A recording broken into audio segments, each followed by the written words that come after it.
process gone to this point? Yeah, things are good. We've had a few guys that have been in and out a little bit. I know I talked about Berke being out for our scrimmage. He is back on the floor, and he's been really good. I've been really pleased. Starting off with BK, he's in really good shape, and he's shooting the ball at a high clip right now. And we've had a few guys. Oogie's dealing with a little bit of a back issue right now, nothing serious.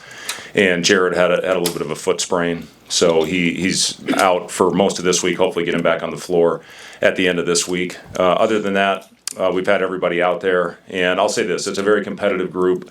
They share the ball, they're unselfish, and it's been a really, really fun group to be around. They're spending a lot of quality time with each other off the court, which I think matters somewhat, especially when you start playing and you're in close games. The chemistry's been really good. And they show up every day. It's not like it's a team you got to jumpstart them and light a fire under them. They come in ready to go. They're in the gym getting extra work in. So a lot of the little things sometimes you have to worry about with teams. You don't have to worry about it with this group. So that I guess puts us a little bit ahead. How much does Berke being one healthy but then two confident change kind of everything that you do with the impact he makes defensively, but also what you can bring offensively? Well, I think you saw. Last year the proof is when Berke was playing well, when he was in really good shape. We played our best stretch of basketball. When he got hurt, we lost, I think, one of the two games where he was out, and then with him being off the floor for almost 2 weeks, he just never got back into the same rhythm. And you could ask him, he'd tell you the exact same thing. So, when Berke is playing well, when he's in shape, when he's out there, he does make up a lot defensively. He plays the 4 and the 5, and he's been doing that with us this summer as well. So, I think you saw us last year when Berke was healthy. We definitely had our best stretch of basketball. With the number of new guys you have, how much of this summer, the past few weeks, is just about working different combinations and finding what 5 works for you? Yeah, we're changing up every day. We have a different group in red and different group in gray every time we step on the floor. So we are mixing them up a lot. When we had 15 healthy bodies, we'd get 3 teams out there and we'd compete a lot of 5-on-5-on-5. And it's for us. Listen, you say it's a brand new group, but we had 8 weeks in the summer, so we were able to work a lot of those things out. And we've got another 4 weeks that we're going through right now with the official start date next Monday. I guess on the 22nd is the official start date. But it's not like the old days where it was October 15 and you hadn't seen the coaches all summer. We've got a lot of time to adjust, to acclimate guys in, to get them used to the system on both ends of the floor.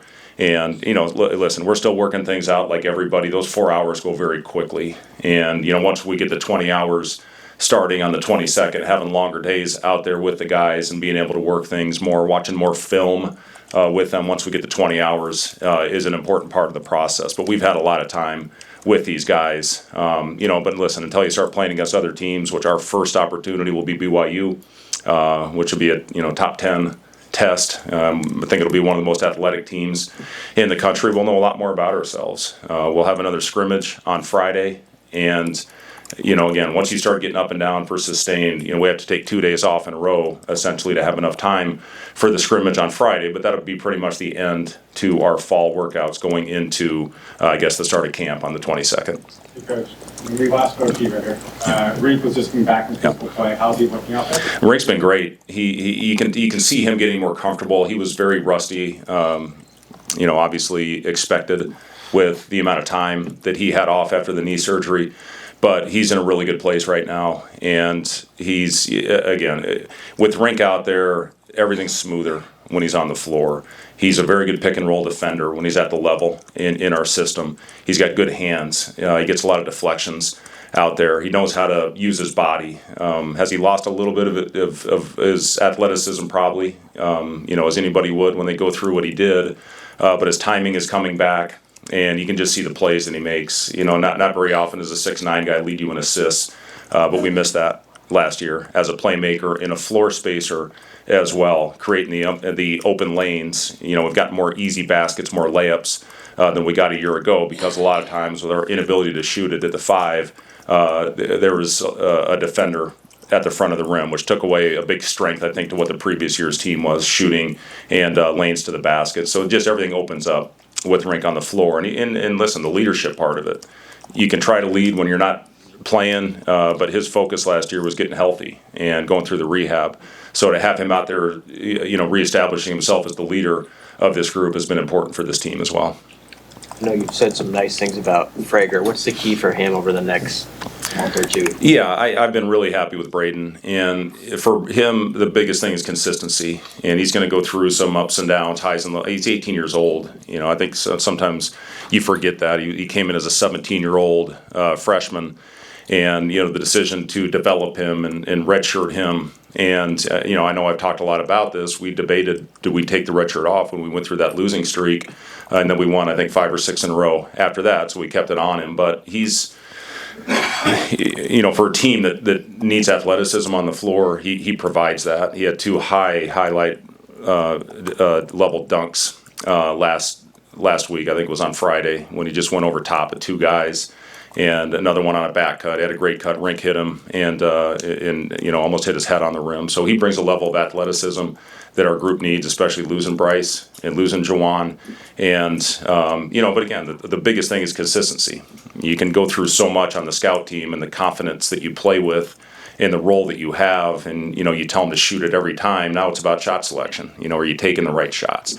Are you moving on to the next play when it's not there? So those, I think, are all the things that the young players, once they get eligible to play, especially after sitting for a year, will determine, how much he's out there. But I've been really, really happy and really impressed with Braden and his mentality, what he's brought to this team. It was an emphasis over the offseason to add more shooters. What does that look like in effect? Yeah, it is. I mean, we can have lineups where you have 5 guys that can space the floor, and, all of them I think you could call knockdown shooters. And, Jamarcus is shooting the ball very well right now. Obviously, Connor and Price and Braden and Reink. I mean, you got 5 guys where they're going to have to guard everybody out there on the perimeter. And then what that does to your offense. Sam obviously is a guy that can knock down shots. Kendall's a guy that shot 42% last year. BK, hopefully he keeps shooting the ball the way he does. Oogie has got a beautiful shooting stroke as well. So, yes, that was a big key for us in the offseason, was to improve our perimeter shooting. You saw last year when we shot the ball well, we were pretty damn good. And when we struggled, we had a tough time winning the game. So, having shooters out there makes all the difference in the world on offense. And then we've got probably a different group that's going to be our gritty, tough, defensive-minded team. So, again, we're trying to establish all that now. Wilson, to your question earlier about different combinations and different lineups, we're not going to have a full final decision on that until we start playing games and who steps up, when you need them most. And, again, different lineups depending on the flow of the game. So, but yes, to answer your question, the shooting, it's been fun, to just run different actions to try to get those guys looks. Who makes up that gritty defensive team? Well, I think obviously you can have Sam out there. Kale is a guy that knows all the spots. I think BK is one of our better defenders. Braden has been very solid on that end of the floor. Reink, is a guy that, certainly has had some big moments for us out there. Jamarcus is a good hard-nosed defender that gave us some really good possessions a couple years ago out there. I'm probably missing a few, but that's the group that just kind of pops into my mind right now. But again, are they going to do it when the lights are on and the popcorn's popping and when adversity hits us? That's the true test on who's going to battle and compete through those tough times. Being Friday, does that feel early to you? I'm sorry, what do you think? Does it feel early? Like opening night's Friday. Yeah. The 15th. I don't know what it is, Amy, but as I get older, everything seems like it's going faster. And I mean, this summer just absolutely flew by. And where's Chattel? What do you think? Maybe he can help me answer that question. Sorry, Tom. But yeah, I mean, it seems to go, everything has flown by. I mean, even 8 weeks in the summer, I mean, we blinked, it was over. And, here we are again, and we've got our opening night this week. And it's going to be fun. I'm looking forward to introducing the team and, going out there with Amy and having a great time. Obviously, the weekend and the excitement with what's going on with volleyball and football right now. And, Bud Crawford, representing the state and seeing the logo out there after arguably one of the greatest fights that you can have, that certainly he's had in his career. And, there's just a lot of excitement around the program right now, and it's fun to be a part of. So I'm looking forward to getting rolling with this thing and introducing our guys to everybody that comes out, and hopefully giving them something to be proud of, because I know there's a lot of really proud Huskers right now with everything that's going on in the athletic department and in the state. You've had Casey and Bryce the last few years late in the shot clock throughout the summer. Have you seen anyone step up in those late clock isolation situations? I don't know if we're going to have that one guy, to be honest with you. And, I think it's going to be more of, getting the ball to Rink at the elbow, letting him make a play, cutting, getting back to more of that, which we were able to do a couple of years ago to hopefully get some easy baskets. But yes, do we have that one guy, Bryce Williams? No, we don't.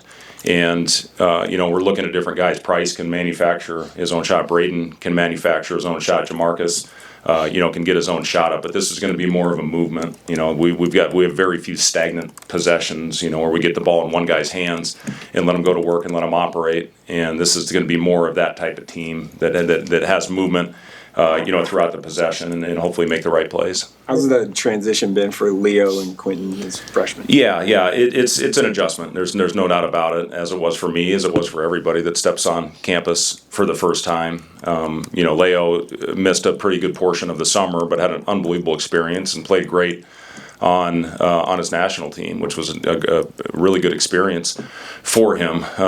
Q's athleticism is something that translates to our level. Now it's about, for both those guys, continue to adjust the physicality and the speed and having to play every possession, like it's your last. So, I've been really impressed with both those guys, and they're going to be good ones. But again, the depth that we have in this team, a lot will be determined yet on who's in the rotation, especially with our freshmen. So, just continuing to develop, and we've got about 5 weeks, I guess, before we take the court, and we'll have that figured out by that time. How hard will it be determining rotations with the level of depth? Really hard, Wilson. It's going to be a very difficult job for our staff to figure out who is in the rotation, not only who starts, but more importantly, who's going to finish and who's going to be on the court at the end of the games. And, again, as I said, we're not going to have that figured out by the opener, I don't think. I mean, maybe I hope we will. But, teams go through a lot of different things, once you start competing and playing against other bodies.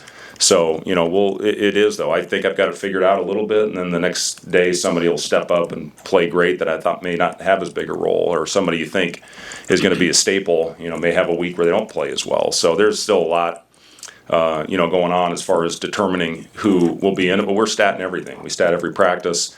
We're statting who wins and keeping track of who's winning the most out there, because that stuff matters. We've had guys maybe that haven't put up huge numbers, but they've had a big impact on winning. And, so that all goes into it when we figure out who's going to be out there and who's going to be in the rotation. With Braden's age, which older guys have you seen maybe helping develop that day-to-day consistency? I think a lot of the guys, I think our group is very together.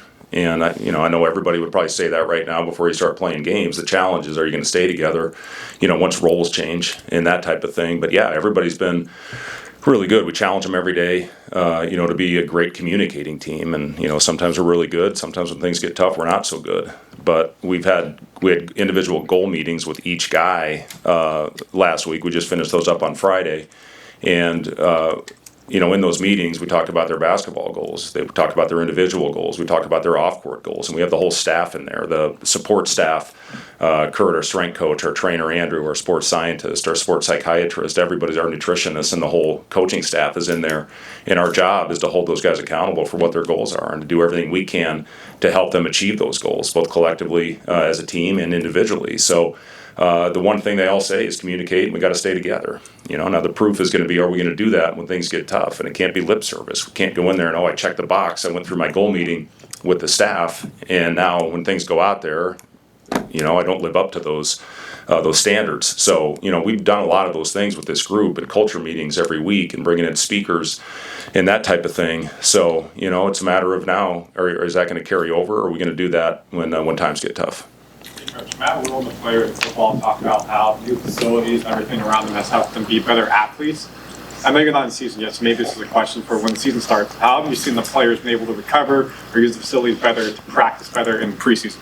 Yeah, we do talk a lot about winning the recovery days, and we've got we don't have what this facility is quite over here, but we're in the top. I'd put us in the top 5-10% in college athletics for what our facilities are. They're immaculate, and just how. What happens when the prostate enlarges in the urine? Oh shit! That's a dilemma. What was can you give me the answer on that? Because I usually get up at about 1 for the first time, and I think it has something. Anyway, I lost track. Where were we? Oh, facilities. Yeah. So anyway, the facilities are unbelievable. Certainly you can ask Connor and our players about it when they get up here, but they do a really good job of utilizing what we have. And, we've got hot tubs, cold tubs that they're able to use. We've got a sauna that some of them use, especially when they're hurt. We're able to use the pool. Pablo's been very nice to allow us to use the pool for recovery. We've got a great track right there. And, yeah, so I'd put our facilities up against anybody. And, again, it's important not only to have them, but are you going to use them? And our guys do a good job of that. What are your thoughts on Connor's photography skills? What do Connor's photography skills? To be honest. They're awesome, Connor. They're really good. Yeah. Is he a photographer? I see he's got a camera all the time. I know that. Oh, he shot at the game on Saturday. Oh, he did? Yeah. Oh, I'll have to take a look.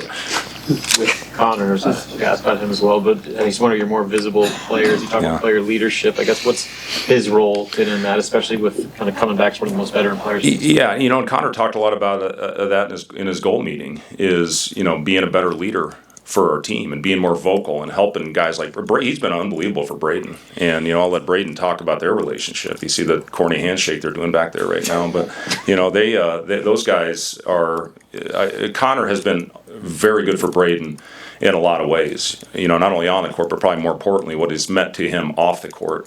But he talked a lot about how he really wants to step up his leadership this year. And, I'm proud of him. I think he's done a really good job of that going into his 4th year in college. And, listen, when you have louder, more vocal players out there with bigger personalities, sometimes you take a back seat to that, but he knows this year, even with Reink coming back and even with Sam, going into his 5th year now, Kale's a great leader for this team, other guys as well, but we're going to need Connor to help us lead through tough times, and how you ascend into that over the course of your career and over the course of your life.